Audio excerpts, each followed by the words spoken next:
नारायणं नमस्कृत्यं नरं चैव नरोत्तमं देवीं सरस्वतीं व्यासं ततो जयमुदीरये। नश्रप्रायेषु अभद्रेषु नित्यं भागवत सेवया भगवती उत्तमश्लोके भक्तिर्भवति नैस्तकी। कृष्णाय वासुदेवाय देवकी नन्दनाय च नन्दगोपकुमाराय गोविन्दाय नमो नमः। मुखं करोति वाचालं पङ्गुं लङ्घयते गिरिं यत्कृपातमहं वन्दे श्रीगुरुं दीनतारिणं परमानन्दमाधवं श्रीचैतन्य ईश्वरम्। ॐ नमो भगवते वासुदेवाय। ॐ नमो भगवते वासुदेवाय। ॐ नमो भगवते वासुदेवाय।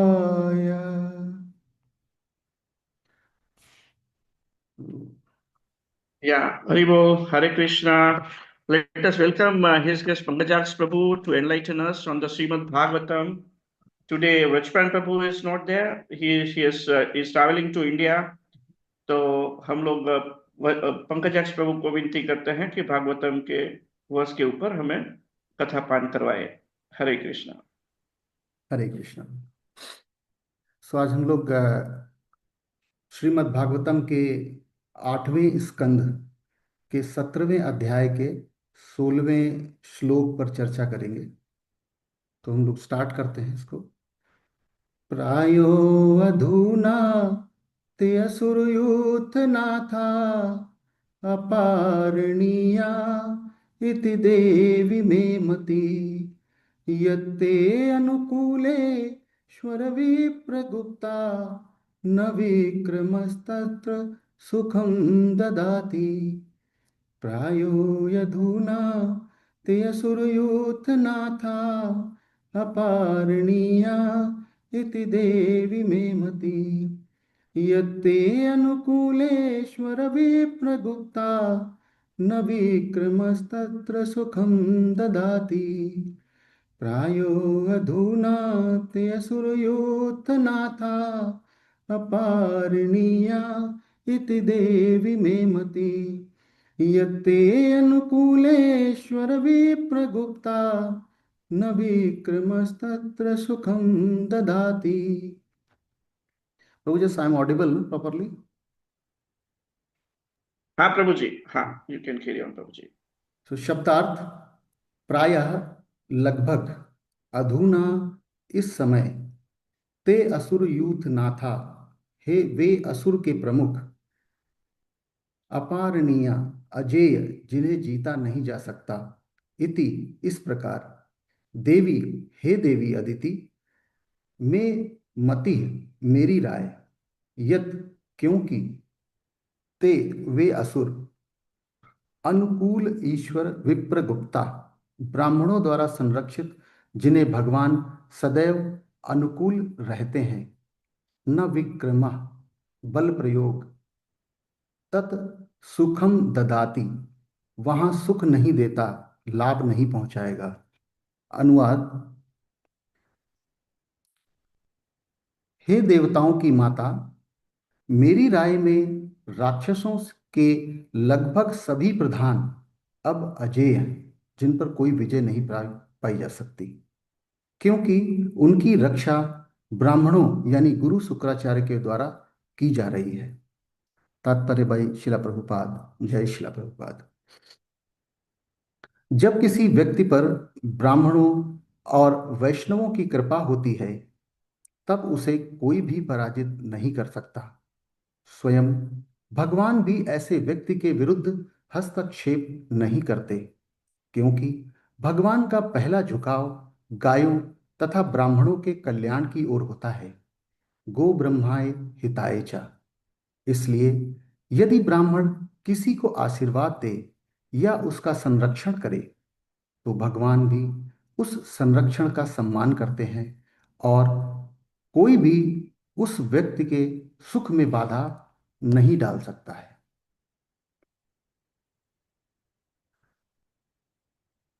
ॐ अज्ञानतिमिरन्धस्य ज्ञानञ्जनशलाकया चक्षुरुन्मीलितं येन तस्मै श्रीगुरुवे नमः।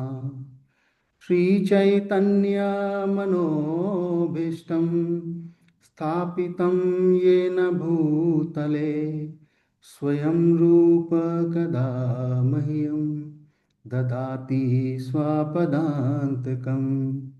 वन्देऽहं श्रीगुरु श्रीयुतपदकमलां श्रीगुरुं वैष्णवां च श्रीरूपं साग्रजातं सहगण रघुनाथान्वितं तां सजीवं साद्वैतं सावधूतं परिजनसहितां कृष्णचैतन्यदेवं श्रीराधा कृष्णपादान् सहगण ललितां श्रीविशाखान्वितां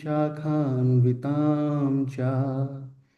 हे कृष्णा करुणा सिंधु दीनबंधु जगतपते गोपेशा गोपिका कांता राधा कांता नमस्तुते।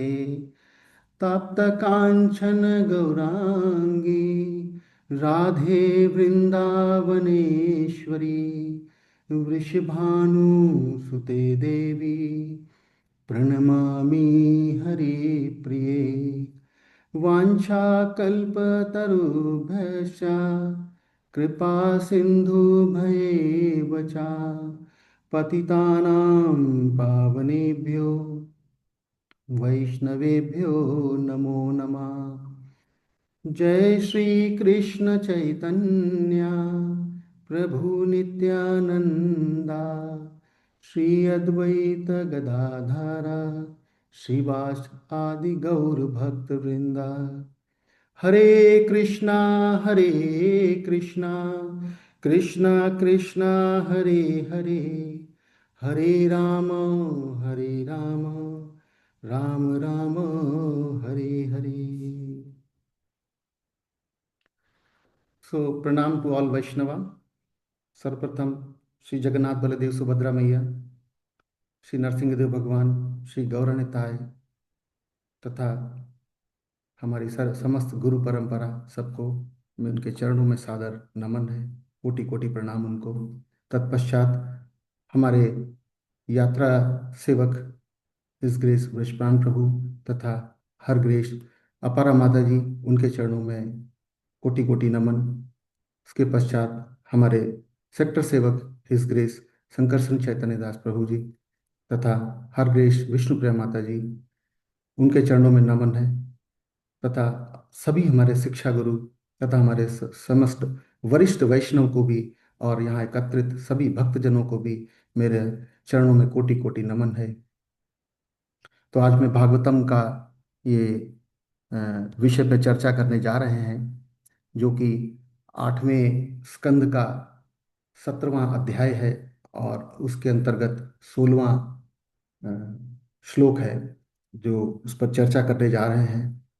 तो मैं यह क्लास अपनी आत्मसंतुष्टि के लिए, अपने सेल्फ प्यूरिफिकेशन के लिए कर रहा हूँ। कृपया जो गलतियां हों, जो भी खामी रहे तो मुझे क्षमा करना उसके लिए। तो इस श्लोक के माध्यम से, जो कि 8.17.16 है, इसके माध्यम से हमें मनवंतर, जो हमें मन को जो है भगवान में लगाने की शिक्षा देता है। तो इस श्लोक के माध्यम से हम यही शिक्षा प्राप्त करते हैं, क्योंकि जब हमारे कश्यप मुनि जो थे, उनके पास उनकी पत्नी अदिति जाती हैं और उनसे प्रार्थना करती हैं कि हमारे पुत्र जो है इंद्र, उसका सब राज्यपाट छिन गया है, तथा आप मेरी कुछ हेल्प करें। तो कश्यप मुनि बोलते हैं कि इसमें मैं कुछ नहीं कर सकता हूँ, इसमें आपको भगवान की स्तुति करनी होगी, भगवान के लिए पयोव्रत करना होगा, और जिसके लिए आपको भगवान में मन लगाना होगा। तो यहाँ ये मनवंतर हमें भगवान में मन लगाने की शिक्षा देता है। तो अदिति अपने पति कश्यप के पास जाती हैं और उनका अपना दुख बताती हैं कि किस प्रकार बलि ने इंद्र का सारा राज्य छीन लिया है और इंद्र दर दर भटक रहा है। कृपया आप मुझे उसका कुछ उपाय बताएं। कश्यप मुनि अपनी पत्नी अदिति से कहते हैं कि हे देवी, असुर जिनके लिए आप बात कर रही हैं वो भी मेरे ही बच्चे हैं, मेरे ही पुत्र हैं। क्योंकि जैसा कि आपको पता है कि कश्यप मुनि की दो पत्नियां थीं, अदिति और दिति। अदिति से देवता थे और दिति से असुर लोग थे। तो असुर लोगों में सर्वप्रथम हिरण्याक्ष और हिरण्यकश्यपु थे। हिरण्यकश्यपु के पुत्र प्रहलाद महाराज थे। प्रहलाद महाराज के पुत्र विरोचन थे और विरोचन के पुत्र बलि थे। जी इसी बलि ने इंद्र का राजपाट छीन लिया है और अब इंद्र जो हैं दर दर भटक रहे हैं।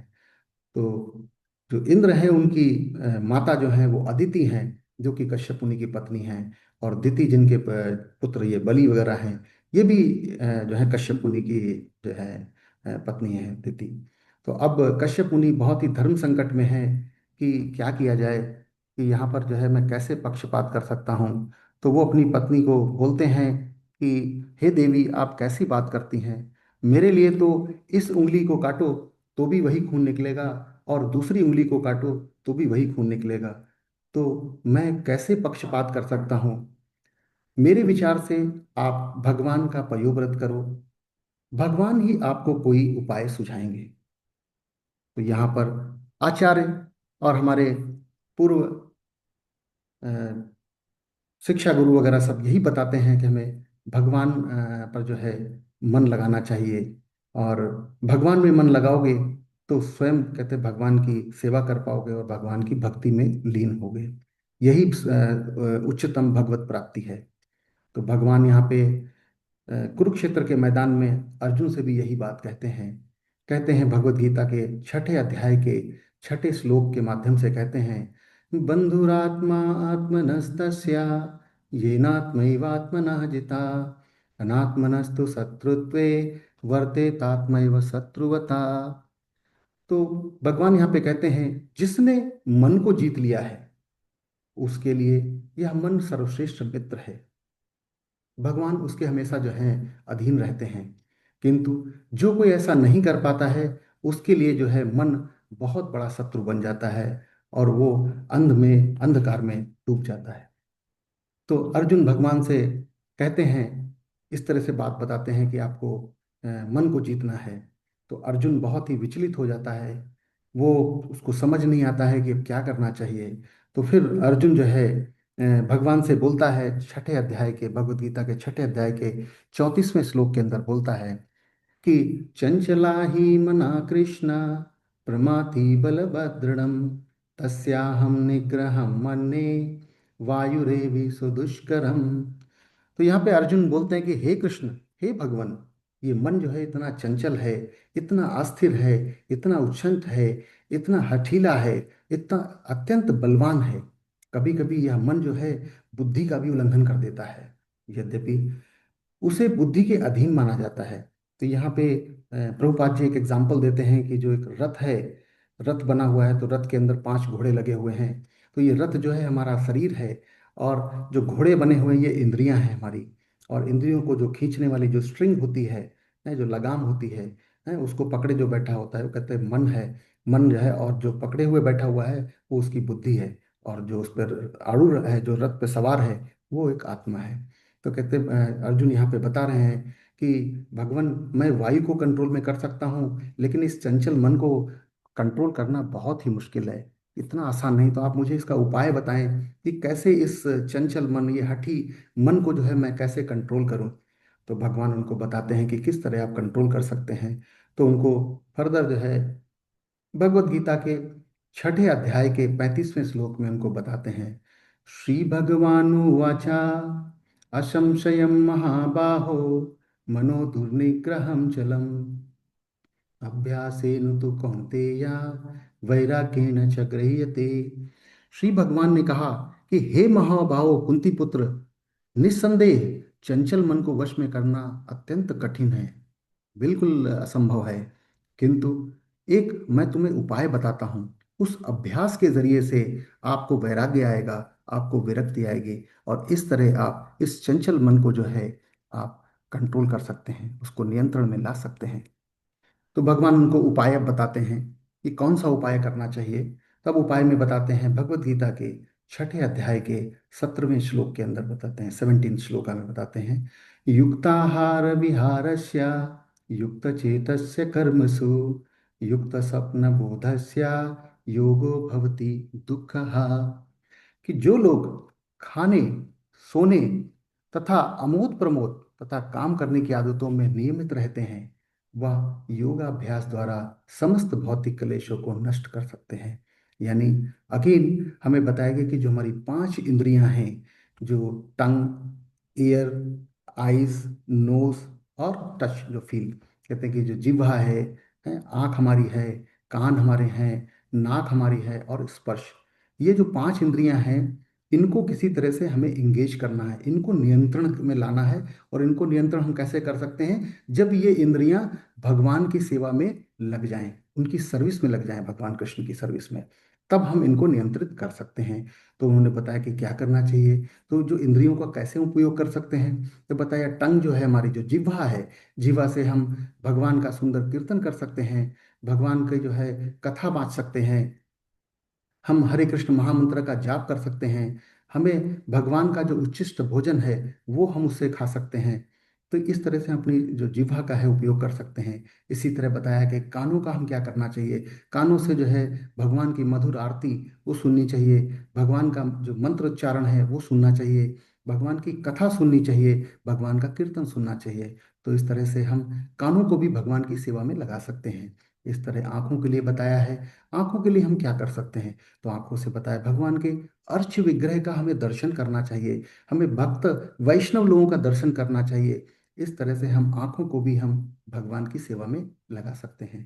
तत्पश्चात नाक के लिए बताया है। नाक के लिए हमें भगवान के जो चरण धूलि जो होती है, चरण में कमल पुष्प जो होते हैं, वो उन पुष्पों को हमें सूंघने में लगाना चाहिए। तो इस तरह नाक की भी जो है हम प्रक्रिया को भगवान में इंगेज कर सकते हैं। फिर स्पर्श आता है, तो हमारे वैष्णव जन हैं, हमारे सीनियर भक्त लोग हैं, उन या हमारे आचार्य लोग हैं, जिनके हम चरणों में हम चरण स्पर्श कर सकते हैं। अपने जो गॉड ब्रदर हैं उनका हम आलिंगन कर सकते हैं, उनको हम गले लगा सकते हैं। तो इस तरह से हम भगवान का सेवा कर सकते हैं हम। और इस तरह से हम अपनी 5 इंद्रियों को एकत्रित करके और उनको भगवान की सेवा में लगाएंगे। जब भगवान की सेवा में लगाएंगे तो भगवान संतुष्ट हो जाएंगे। तो कहते हैं कि जो है भोक्ताराम यज्ञ तपसाम सर्वलोक महेश्वरा। तो भगवान जब संतुष्ट हो जाते हैं तो सर्वलोक मीन्स पूरा जगत जो है वो संतुष्ट हो जाता है। तो इस तरह से भगवान उनको बताते हैं अर्जुन को कि किस तरह से आप इस मन को जो है अभ्यास करके लगा सकते हैं। फिर भगवान उनको दोबारा से फिर एक नवे अध्याय के 27वें श्लोक के अंदर उनको बताते हैं कि किस तरह से हम मन को जो है भगवान के अंदर लगा सकते हैं, कैसे हम अपनी इंद्रियों को एंगेज कर सकते हैं। तो कहते हैं, यत् करोषि यत् स्नासि यज्जुहोषि ददासि यत् यत् तपस्यसि कौन्तेय तत्कुरुष्व मद अर्पणम। हे कुंती पुत्र, जो भी तुम कुछ करते हो, जो कुछ भी तुम खाते हो, जो कुछ भी अर्पित करते हो या दान देते हो, और जो भी तपस्या करते हो, उसे मुझे अर्पित करते हुए करो। तो भगवान यहाँ पे फिर बताते हैं कि आपने क्या करना है।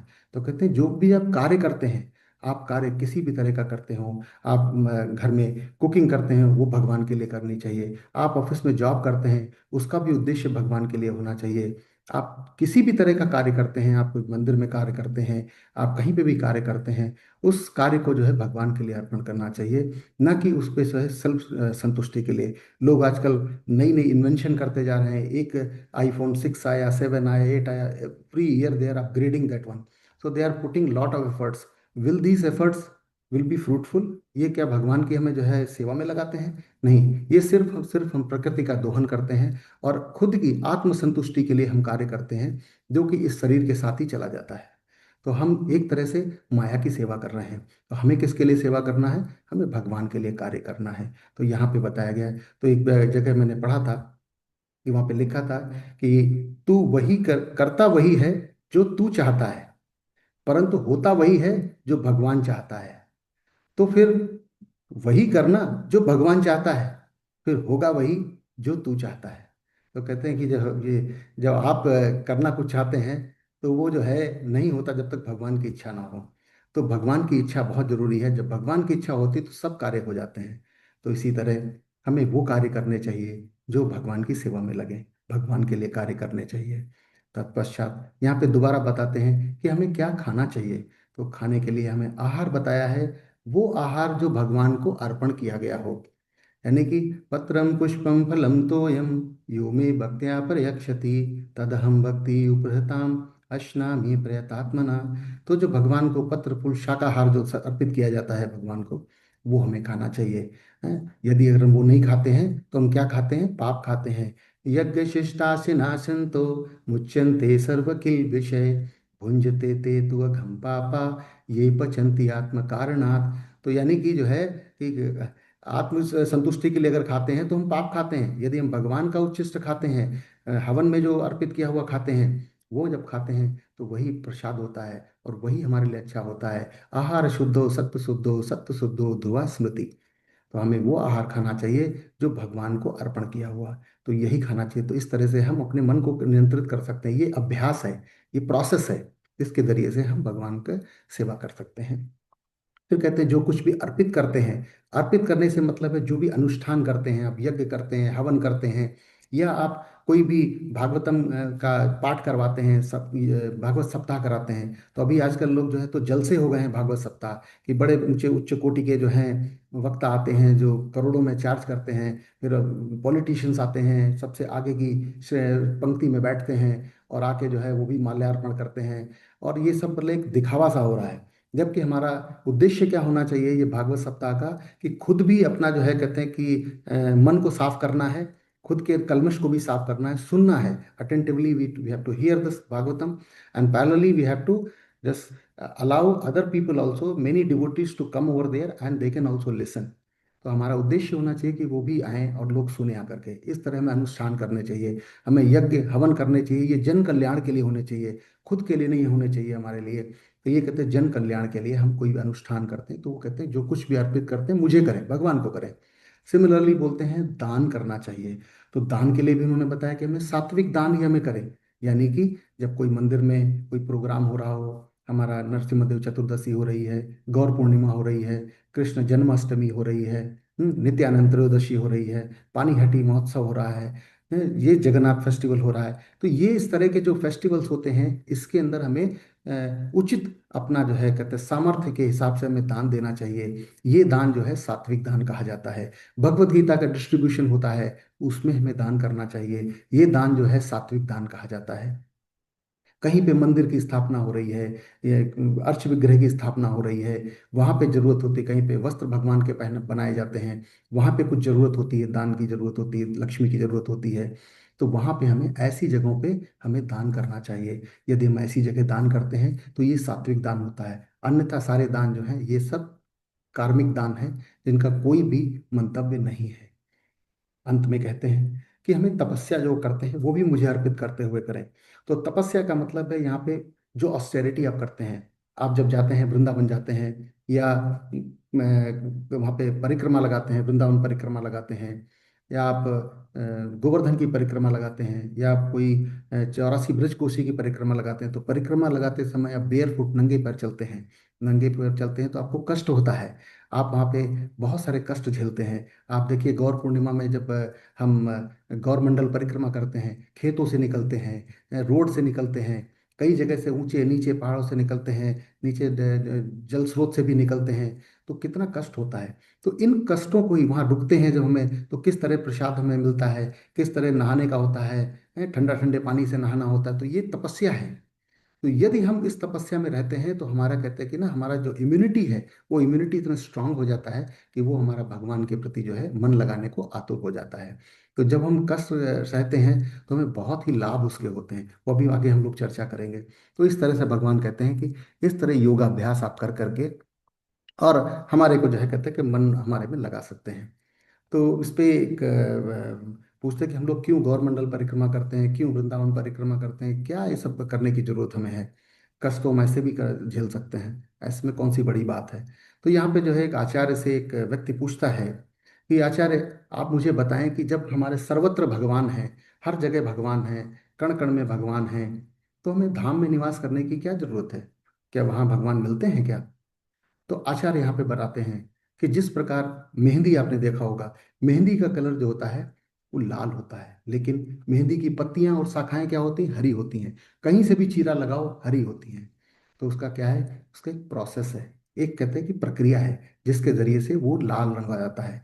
तो कहते हैं उनको पत्तियों को तोड़ा जाता है, पत्तियों को तोड़ कर उनको पीसा जाता है, पीसने के बाद उसको जो है हाथ में लगाया जाता है। हाथ में लगाने के बाद कुछ देर उसको छोड़ देते हैं, छोड़ने के बाद फिर कुछ देर उसको जब हाथ धोते हैं, तब जो है वो कलर लाल लालिमा उसमें दिखनी शुरू हो जाती है। तो यह एक प्रक्रिया है।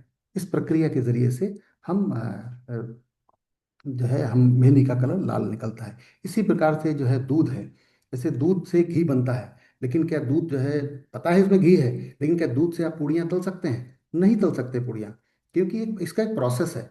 दूध से जो है घी कैसे निकाला जा सकता है, पहले दूध में जो है दूध को पहले उबालते हैं, उसको फिर जो है उसमें उसका दही बनाते हैं, दही बनाने के बाद उसको फिर मथते हैं उसका बिनोले में, फिर उसका जो मक्खन निकलता है उस मक्खन को फिर उबालते हैं, मक्खन को उबालने के बाद उसमें घी बनता है। तो एक इसका एक प्रक्रिया है। तो प्रक्रिया के जरिए से ही हम जो है भगवान को पा सकते हैं। तो वो प्रक्रिया बताई है कि कहाँ कहाँ है, कि वो धाम के अंदर जो है वो प्रक्रिया उचित रूप से मिलती है। तो यहाँ पे बताते हैं कि भगवान सर्वत्र हैं, सब जगह हैं, किंतु उनको पाने की प्रक्रिया है। हमारा जो है मन भगवान में लगा होना चाहिए। जब हम धाम में निवास करते हैं, वृंदावन की परिक्रमा लगाते हैं, गिरिराज की परिक्रमा लगाते हैं, हम गंगा में स्नान करते हैं, हम गोमती में स्नान करते हैं, हम यमुना में स्नान करते हैं, तो हमारा एक भाव होता है। उस भाव के जरिए से हम स्नान करते हैं। जब परिक्रमा लगाते हैं तो हमारे अंदर एक भाव होता है। अगर वो भाव नहीं है तो भगवान में मन नहीं लग सकता है। तो इसके लिए हमें भाव लगाना है। ऐसा नहीं कि हम जा रहे हैं वहाँ पे वृंदावन गए और सेल्फी खिंचवाई, फोटो खिंचाई, वाह क्या मंदिर है, क्या ये है, चौपाटी में गए और चौपाटी में बढ़िया वहाँ पे बढ़िया खाना खाया और चल दिए वहाँ पे। तो this is not like a entertainment place. धाम जो है, धाम वहाँ पर जो है हमें भक्ति में रत रहने के लिए बोलते हैं, कि वहाँ पे जाएं, वहाँ पे वैष्णव लोगों का जो है हम संगत करें, उनकी, उनको प्रसाद खिलाएं, अर्च विग्रह का दर्शन करें, परिक्रमा लगाएं, और वहाँ पे कुछ दिन निवास करें, वहाँ पे फास्टिंग करें। तो वहाँ पे जब हम ऐसा करते हैं तो हम बहुत सारे कष्ट सहते हैं वहाँ पे। तो इन कष्टों से हमारा क्या फायदा होता है कि हमारा अहंकार मिट जाता है, अहंकार कम हो जाता है, हम विनम्र बनते हैं, हम सहिष्णु बनते हैं, हमारे अंदर टॉलरेंस आता है, ह्यूमिलिटी आती है, कंपैशन आता है। तो जब इस तरह से चीज़ें आती हैं तो हमारा मन जो है कहते हैं हमारा अहंकार पूरी तरह से मिटने लगता है, और हमारा मन भगवान की तरफ लगने लगता है। तभी आप देखेंगे कि इन धाम के अंदर बहुत बड़े बड़े जो हैं पैसे वाले लोग भी आते हैं, सेठ लोग आते हैं जिनके अंदर बहुत अहंकार होता है, लेकिन धीरे धीरे जब वो वहाँ पे सेवा करते हैं, जैसे आप गुरुद्वारे में देखते हैं कि वो शूज़ वगैरह जो है रखते हैं, उनमें पॉलिश करते हैं, तो इससे कहते हैं कि उनके जो है कहते हैं कल्मश सारे निकल जाते हैं, उनका अहंकार निकल जाता है। जब अहंकार निकल जाता है तो वो बहुत ही विनम्र स्वभाव हो जाता है। और हमेशा जो कहते हैं कि भगवान के प्रति मन तभी लग सकता है जब अहंकार निकल जाए। तो हमारा जो है कहते हैं कि हमारा जो मन है, मन का झगड़ा किससे होता है, अहंकार से होता है। जब तक अहंकार पर हम विजय नहीं पा पाते हैं तब तक हमारा मन भगवान में नहीं लगता है। तो ये एक उचित प्रक्रिया है जिसके माध्यम से हम धाम के अंदर जाते हैं और जब धाम में हमारा भाव बनता है तो उसी पत्थर, जो कहते हैं लोग पत्थर है, पत्थर नहीं, हम भगवान हमें दिखने लग जाते हैं, ईंट में भगवान दिखने लग जाते हैं, पेड़ में भगवान दिखने लग जाते हैं। तो हमारे भाव के ऊपर है, हमारा जैसा भाव होता है मन हमारा वैसा ही पवित्र हो जाता है और हमारा मन भगवान में लगने लगता है।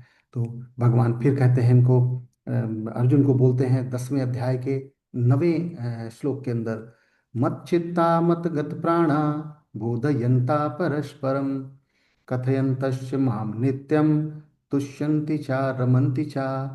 तो मेरे शुद्ध भक्तों के विचार मुझ में वास करते हैं, उनके जीवन मेरी सेवा में अर्पित रहते हैं, वे एक दूसरे को ज्ञान प्रदान करते हैं तथा मेरे विषय में बात करते हुए तथा संतोष तथा आनंद का अनुभव करते हैं।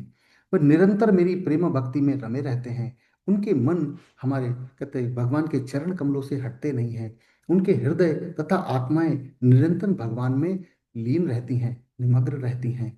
वे अन्य भक्तों से भगवान के विषय में बातें करते हैं और परम आनंद की अनुभूति करते हैं।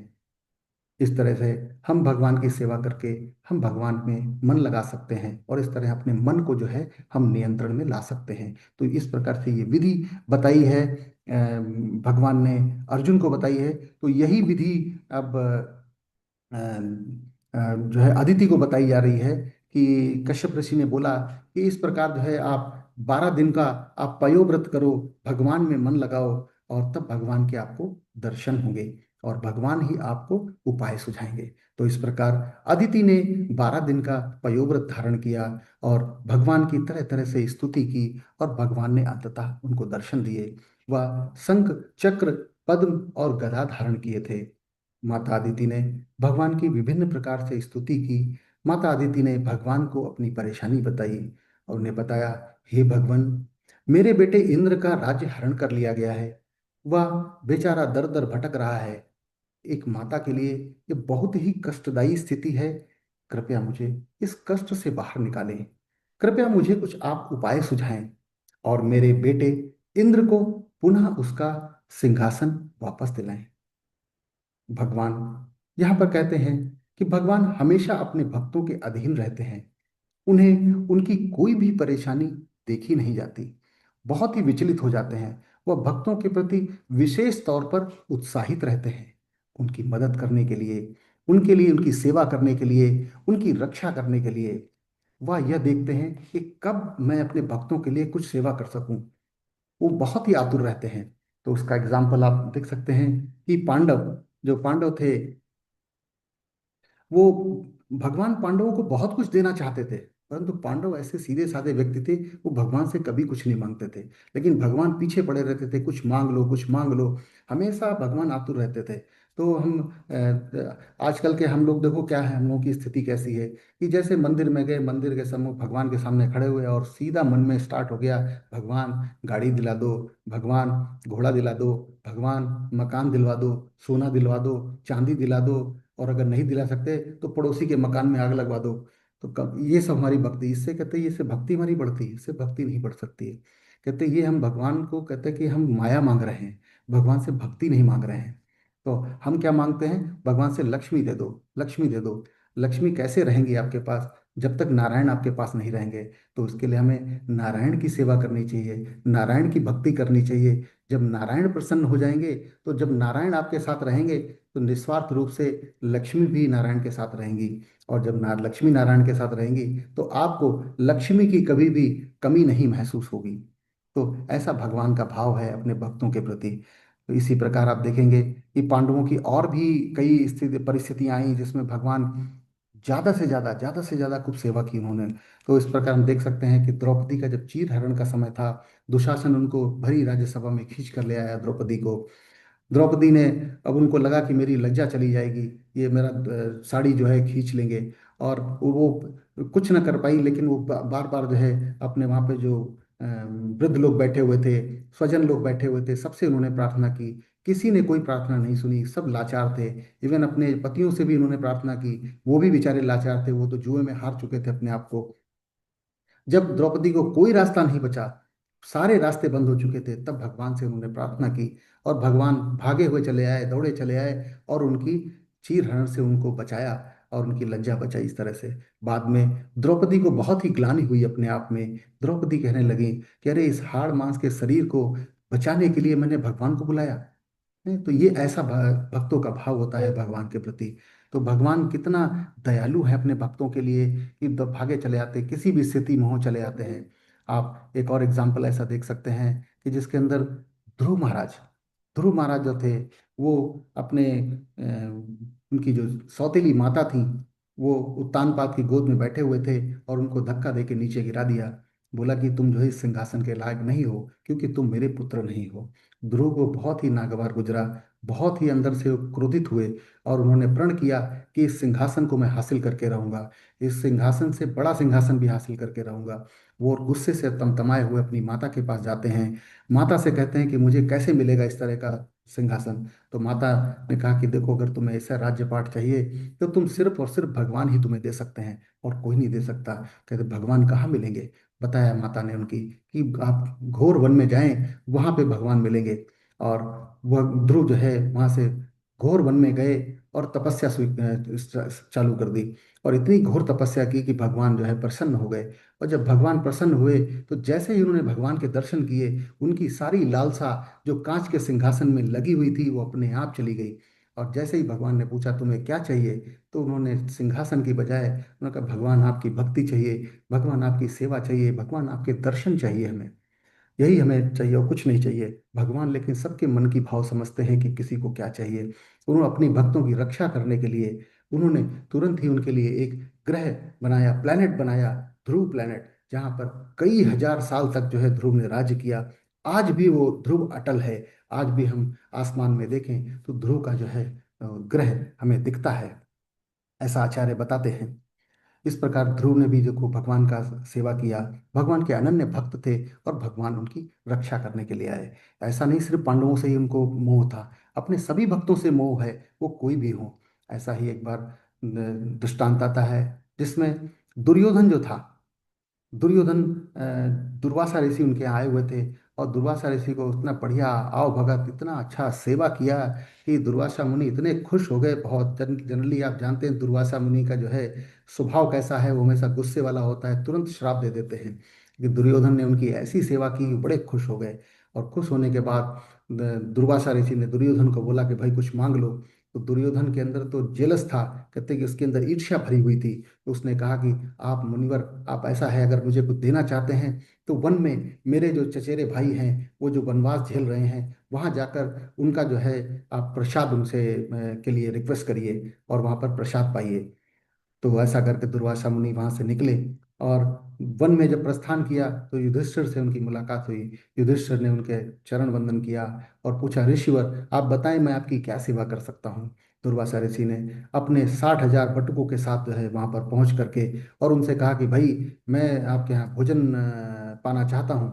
तो युधिष्ठिर ने उनको बोला ठीक है, अगर ऐसी आपकी इच्छा है तो मैं अभी तैयारी करवाता हूँ और आप जो है अब चलिए। बोले ठीक है आप तैयारी करवाइए, तब तक मैं स्नान करके आता हूँ। युधिष्ठिर जब पहुंचे द्रौपदी के पास, द्रौपदी से बोला भाई ऐसी ऐसी बात है, दुर्वासा ऋषि जो हैं आ रहे हैं और उनको 60,000 बटुक लोग हैं, उनकी तैयारी करिए। द्रौपदी के बिल्कुल माथे पे पसीना आ गया। कहने लगी ये कैसे हो सकता है, हम लोग तो सब भी प्रसाद पा चुके हैं। और द्रौपदी के प्रसाद पाने के बाद अक्षय पात्र जो है उस पहर में खाना नहीं बन सकता था, उसमें केवल शाम के पहर में खाना बन सकता था। तो अक्षय पात्र जो ऐसा पात्र था जिसके अंदर जितना भी आप निकालो, जितने भी 56 भोग, 128 भोग सब निकलते थे उसके अंदर से, कभी खत्म नहीं होते थे। लेकिन जैसे ही द्रौपदी खा लेंगी तो उस पहर के बाद दोबारा खाना नहीं बनेगा, केवल दूसरे पहर ही बन सकता था। अब द्रौपदी चूंकि खा चुकी थी, अब बन नहीं सकता था, राशन पानी की व्यवस्था नहीं थी, बस आसपास कोई मार्ट नहीं थे, कोई लुलु और नेस्टो नहीं था। क्या करें बेचारे परेशान। तो क्या किया जाए, तो तुरंत भगवान को याद किया। भगवान दौड़े चले आए। भगवान आए, बोले द्रौपदी क्या बात है। द्रौपदी ने अपनी चिंता बताई, बोली कि ऐसी ऐसी बात हो गई है, क्या करना चाहिए अब मुझे। तो द्रौपदी ने बोला कि वो अक्षय पात्र लेकर आओ, देखता हूँ मैं। अक्षय पात्र लेके आए तो उसके अंदर देखा कि एक जो है तिनका उसके अंदर जो है चावल का लगा हुआ था। भगवान ने उस तिनको को अपने मुंह में रखा और जैसे ही मुंह में रखा तो तुरंत जो है कहते हैं कि उसका असर दिखना शुरू हुआ। दुर्वासा मुनि और उनके 60,000 बटुक जो थे उनके पेट फूलने लग गए, पेट फूलते फूलते गले तक एकदम ऐसा लगा उनको पूरा पेट भर गया है। अब वो चिंता करने लगे कि यहीं कहीं अगर युधिष्ठिर आ गया और उसने पूछ लिया चलो भोजन तैयार है, तो हम कैसे कर पाएंगे, क्योंकि हमारा तो पेट ऊपर तक भरा हुआ है। तो ऐसा सोचकर दुर्वासा ऋषि और उनके 60,000 बटुक वहां से भाग निकले। कहते भाई इससे पहले युधिष्ठिर आ जाए यहाँ से भाग जाओ। तो युधिष्ठिर जब वहां पहुंचे देखा कोई नहीं वहां पे। तो इस तरह से भगवान किस तरह से कहते कि दुर्योधन जो है एकदम वो ईश्वर से भरा था, लेकिन द्रौपदी जो थी भगवान की भक्त थी, ये पांडव भगवान के भक्त थे, और किस तरह से भगवान ने जो है उनकी रक्षा की। इसी तरह भगवान अपने भक्तों की रक्षा करने के लिए हमेशा तत्पर रहते हैं। जैसा कि आप लोगों के सामने उदाहरण प्रस्तुत किया, प्रहलाद महाराज। प्रहलाद महाराज जो थे इतने अच्छे भक्त थे भगवान के, और अपने पिता के द्वारा प्रताड़ित थे। पिता उन्हें हर पल प्रताड़ना देता था, कभी मारने की कोशिश करता था, कई बार उसको मारने की कोशिश की। तो फाइनली जो है भगवान को बहुत ही मतलब खराब लगता था कि मेरे भक्त को जो है इतना परेशानी हो रही है। तो एक दिन हिरण्यकश्यप ने जो है प्रहलाद को राज्य में बुलाया और बोला भाई तेरा भगवान कहाँ है, आज तेरे से दो दो हाथ करने हैं भगवान से। तो उसने बोला भगवान हमारे हर जगह सर्वत्र भगवान है। बोले इधर है, हाँ उधर है, हाँ। तो जहाँ जहाँ प्रहलाद इंगित करते थे वहाँ वहाँ भगवान पहुंच जाते थे। देखिए भगवान की महिमा कितनी है, भगवान अपने भक्तों का कभी भी अनादर नहीं कर सकते। अगर वो दीवार की तरफ बोलता था तो दीवार की तरफ भगवान पहुंच जाते थे। अंततः जो है उसने पूछा इस खंभे में भी भगवान है, बोला हाँ। भगवान उस खंभे में भी पहुंच गए, और जैसे ही वो खंभा उस हिरण्यकश्यप ने तोड़ा, भगवान नरसिंह रूप में आए और उसका हिरण्यकश्यप का जो है संहार कर दिया। इस तरह भगवान ने प्रहलाद महाराज की रक्षा की और अपने भक्तों के लिए जो है उदाहरण प्रस्तुत किया। इसी तरह आप देखेंगे अम्बरीश महाराज का एग्जाम्पल ले सकते हैं। अम्बरीश महाराज, एकादशी का दिन था, एकादशी के अगले दिन पारायण का टाइम था। वो जल लेकर जो है एकादशी व्रत का पारायण कर रहे थे। इमीडिएटली वहीं से दुर्वासा ऋषि आ गए। दुर्वासा ऋषि ने बोला हे दुष्ट, तू साधु यहाँ पे खड़ा हुआ है, ऋषि यहाँ पे खड़ा हुआ है, उसको खिलाने की बजाय और तू जल पर ले रहा है। उन्होंने उसको श्राप देने के लिए, उसको मारने के लिए दौड़े। और इमीडिएटली जो है अम्बरीश महाराज ने भगवान को याद किया। भगवान विष्णु तुरंत जो है वहाँ पे उन्होंने अपने सुदर्शन चक्र को भेजा अपने भक्त की रक्षा करने के लिए। और वो सुदर्शन चक्र दुर्वासा ऋषि की तरफ भागा उनको मारने के लिए। दुर्वासा ऋषि जो है आगे आगे भाग रहे हैं, सुदर्शन चक्र पीछे पीछे जा रहा है। दुर्वासा ऋषि सब जगह मदद मांगते हैं लेकिन कहीं पे मदद नहीं मिलती है। यहाँ तक कि वो विष्णु भगवान से भी मदद मांगते हैं, वहां पे भी उनको मदद नहीं मिलती है। कहते हैं केवल और केवल आपको भक्त ही बचा सकता है। तो वो वापस अम्बरीश महाराज के पास आए। अम्बरीश महाराज ने उनको दंडवत किया और सुदर्शन चक्र को भी दंडवत किया कि कृपया इन ऋषिवर को आप जीवन दान दे दें। तो इस तरह भगवान कितने दयालु हैं, कितने कृपालु हैं, अपने भक्तों की रक्षा करने के लिए कितने तत्पर हैं। इसी तरह एक और एग्जाम्पल है परीक्षित महाराज के बारे में। परीक्षित महाराज अपनी माँ उत्तरा के गर्भ में थे, और उस दुष्ट जो था द्रोण का पुत्र अश्वत्थामा, उसने सुदर्शन क्या नाम वो ब्रह्मास्त्र चलाया, और वो गर्भ जो है उसमें प्रॉब्लम आ गया।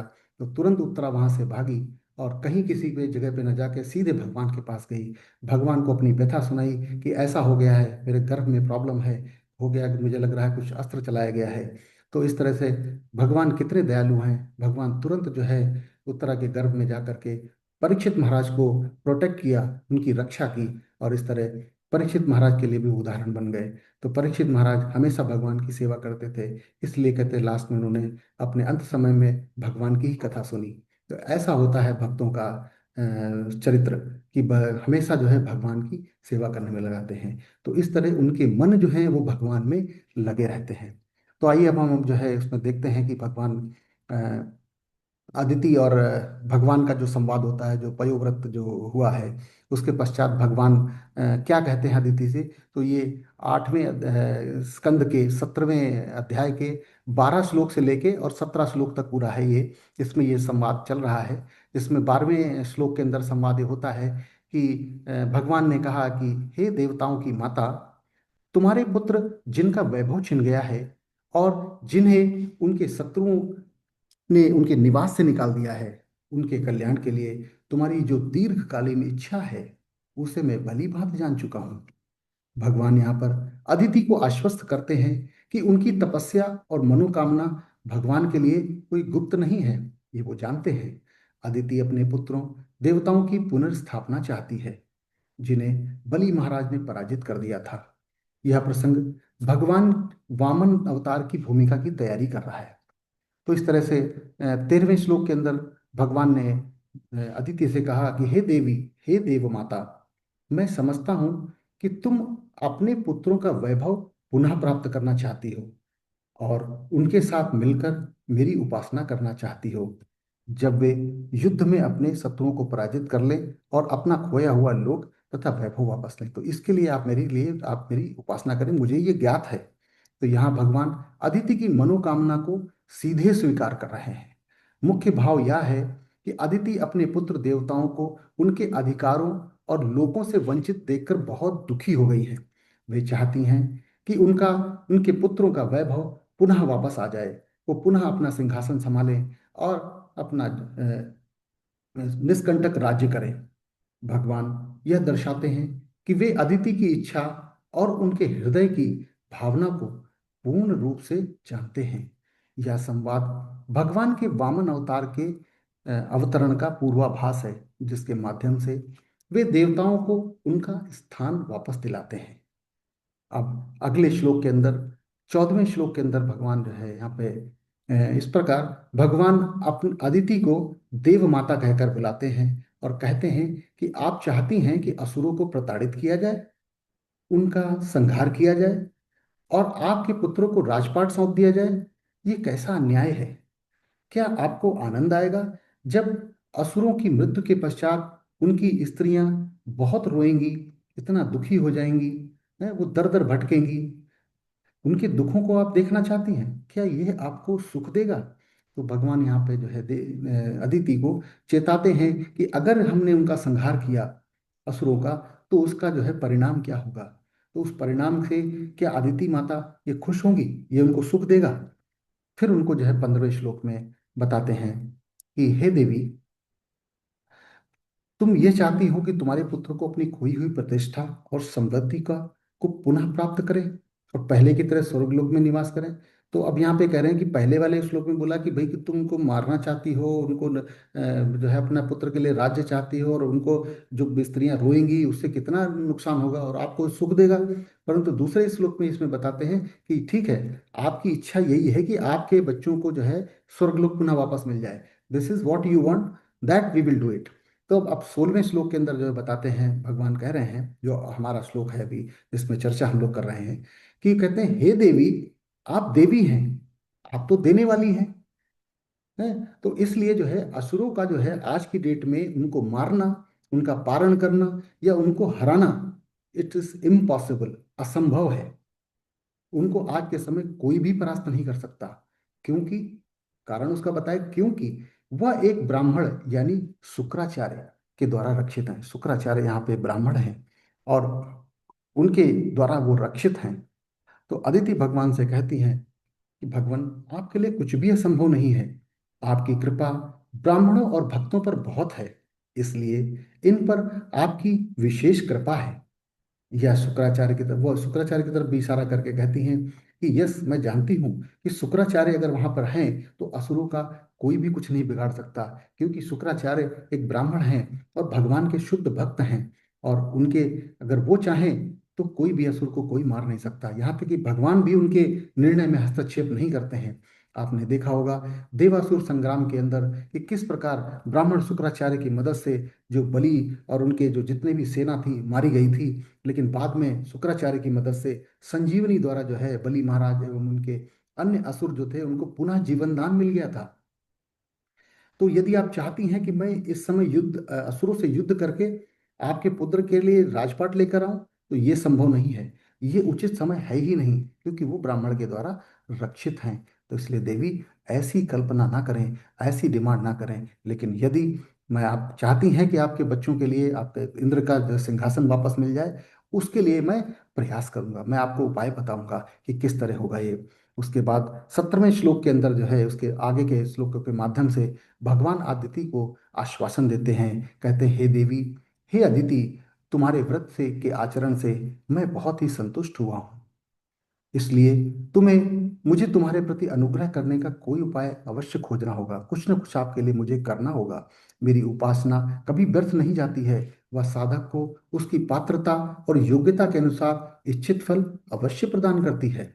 तो मैं कुछ न कुछ तुम्हारे लिए करूंगा जिससे इंद्र का राजपाट वापस मिल सके। और इस प्रकार भगवान अदिति के रूप में, अदिति के पुत्र के रूप में एक ब्राह्मण बटुक बनकर, वामन देव बनकर जो है बलि के पास गए। और किसी तरह से ट्रिक से जो है बलि महाराज से जो है इंद्र का सारा राजपाट ले लिया और वापस जो है इंद्र को दे दिया। हमें हमेशा भक्तों की संगति करनी चाहिए।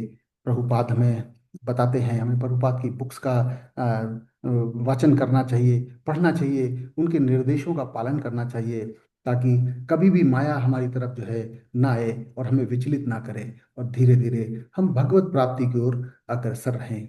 हमें इस मनुष्य जीवन को सार्थक बनाना है और भगवान के चरण कमल की सेवा करनी है। यदि हम इस मनुष्य जीवन को सार्थक नहीं बना सके तो हम हमेशा माया की ही सेवा करेंगे। और यह जीवन जो बहुत मूल्यवान है, मनुष्य का जो शरीर मिला है, यह भी व्यर्थ चला जाएगा। हम इसी प्रकार 84 लाख योनियों में भटकते रहेंगे और कभी भी भगवत धाम की प्राप्ति नहीं हो पाएगी। तो इसलिए इसमें हम एक स्टोरी के माध्यम से बताना चाहेंगे कि एक बार एक व्यक्ति था जो लाइब्रेरी में जाता है और एक पुस्तक को उठाता है। उस पुस्तक में लिखा हुआ था कि पारसमणि जो है, जिसको टच स्टोन बोलते हैं, पारसमणि को जिस पे टच किया जाता है, जिस धातु से, वो धातु सोना हो जाती है। तो उसने जब पढ़ा तो उसे लगा, अरे वाह, तो बहुत अच्छी बुक है। उसमें लिखा था कि अगर आपको पारसमणि चाहिए तो एक हवाई द्वीप करके है, वहां पे जाना पड़ेगा, और वहां पे पत्थर मिलता है, ये पारसमणि मिल जाता है। ऐसा सोच के उसने बुक उठाई और फ्लाइट बुक करी और सीधा जो है पहुंच गया हवाई द्वीप पे। और हवाई द्वीप पे पहुंचकर उसने देखा, ये तो बहुत सारे पत्थर पड़े हुए हैं, इसमें कौन सा जो टच स्टोन है, कौन सा पारस मणि है, यहाँ पे कैसे मुझे पता चलेगा। तो उसने तुरंत फिर से बुक खोली और देखा कि जो पत्थर थोड़ा सा गर्म होगा, गर्म स्वभाव का होगा, मतलब वो जो है पत्थर ही पारसमणि होगा। तो उसको ऐसा था, उसके तुरंत आंखों में चमक आ गई। उसने इमीडिएटली जो है वहां पे बैठ एक जगह बैठा और पत्थर जो है फेंकना शुरू किया। एक फेंका पत्थर, दो फेंका, तीसरा पत्थर फेंका, चौथा फेंका, फेंका फेंका फेंका फेंका, और फेंकता रहा। और उस चक्कर में जो गर्म पत्थर भी आया ना, वो भी उठा के फेंक दिया। तो उसको पता ही नहीं चला कब चला गया, कि उसका जो मोशन था, मोशन बराबर ऐसा था कि वो उसी में रह चला गया। तो इस कहानी से हमें शिक्षा ये मिलती है कि हमने चींटी का शरीर मिला, फेंका, सांप का शरीर मिला, फेंका, चूहे का शरीर मिला, फेंका, कुत्ते का शरीर मिला, फेंका, किसी भी हाथी का शरीर मिला, फेंका, शेर का शरीर मिला, फेंका, और मनुष्य का शरीर मिला, फेंका। तो सब हम फेंकते चले गए। तो हमारा मनुष्य जीवन जो था, वो पता ही नहीं चला कब आया और कब चला गया, और वो व्यर्थ चला गया। क्योंकि मनुष्य जी शरीर है, मनुष्य जीवन ही ऐसा है जिससे हम इस 84 लाख की योनि के चक्कर से हम निकल सकते हैं। जन्म मृत्यु जरा व्याधि, इससे जो है हम छुटकारा पा सकते हैं और हम भगवान की भगवत प्राप्ति कर सकते हैं इस मनुष्य जीवन के अंदर। तो इस कहानी से हमें शिक्षा मिलती है कि हमें जो है बहुत ही केयरफुल रहना चाहिए। इस मनुष्य जो योनि है उसको बहुत ध्यान रखना चाहिए, इसको हमें व्यर्थ नहीं जाने देना चाहिए। तो इस प्रकार से इस श्लोक के माध्यम से इसको मैं जस्ट समराइज करना चाहूँगा कि इसमें क्या हमें शिक्षा मिलती है। तो हम वो उसको तीन चार पॉइंट है वो मैं डिस्कस कर ले बता देता हूँ। तो बताते हैं कि आध्यात्मिक संरक्षण जो है वो भौतिक संरक्षण से श्रेष्ठ है। तो कहते हैं जो भगवान जिसकी रक्षा करते हैं, उसकी कोई भी जो है उसका कोई बाल बाका नहीं कर सकता। कोई भौतिक शक्ति उसको कोई भी बिगाड़ नहीं सकती इसको। तो कहते हैं राखे कृष्णा मारे के, मारे कृष्णा राखे के। तो अगर कृष्ण भगवान किसी को मारना चाहते हैं तो कोई उसे बचा नहीं सकता है। अगर भगवान उसकी रक्षा करना चाहते हैं तो कोई भी उसे मार नहीं सकता। तो आध्यात्मिक संरक्षण जो है भौतिक शक्ति से बहुत श्रेष्ठ है। ब्राह्मण की कृपा भगवान की कृपा को आकर्षित करती है। ब्राह्मण के अगर संरक्षण में रहते हैं, गुरु के संरक्षण में रहते हैं, वैष्णव के संरक्षण में रहते हैं, तो भगवान की कृपा हमेशा हम पर बनी रहती है। ये इस श्लोक के माध्यम से हमें शिक्षा मिलती है। जैसा शुक्राचार्य के माध्यम से बलि को और असुरों को प्रोटेक्शन मिला हुआ था। तीसरा इसमें हमें शिक्षा मिलती है कि दिव्य संरक्षण प्राप्त व्यक्ति पर बल प्रयोग व्यर्थ तथा हानिकारक होता है। जिसको भगवान का संरक्षण मिला हो, गुरु का संरक्षण मिला हो, उसके ऊपर कोई भी बल काम नहीं आता। तो यहाँ पर भगवान अदिति से वही बात कहते हैं कि तुम चाहती हो कि हम इनको मार दें, हम इनको मार ही नहीं सकते, असंभव है। ये लोग बहुत ही पावरफुल हो गए, क्योंकि इनका संरक्षण कौन कर रहा है? इनका संरक्षण एक भक्त कर रहा है, शुक्राचार्य कर रहा है। तो इन पर बल प्रयोग करना हानिकारक है, कोई भी इसका उपाय नहीं है इसका। तो आखिरी में हम जो है आखिरी जो इसका शिक्षा मिलता है वो है, धर्म की रक्षा करने वालों को भगवान स्वयं सुरक्षित रखते हैं। जो कहते हैं कि हम धर्म की रक्षा, यानी सनातन की रक्षा अगर हम करने का ठान ले, तो कहते हैं भगवान हमें भी सुरक्षित रखते हैं। भगवान जो है हमेशा भक्तों के अधीन रहते हैं, भक्तों के लिए कुछ भी करने को तत्पर रहते हैं। तो इस तरह से भगवान धर्म की रक्षा करने के लिए जो है हमेशा जो है खुद आते हैं या अपने भक्तों को भेजते हैं, ताकि जो है इस धर्म की, इस सनातन की रक्षा हो सके। तो इस तरह से हमें ये शिक्षाएं मिलती हैं इस श्लोक के माध्यम से। और इस तरह से मैं इसको, अपनी वाणी को विराम देता हूँ। और जो है मुझसे कोई भी भूल चूक या कुछ हो गया हो तो मुझे क्षमा करना। हरे कृष्णा।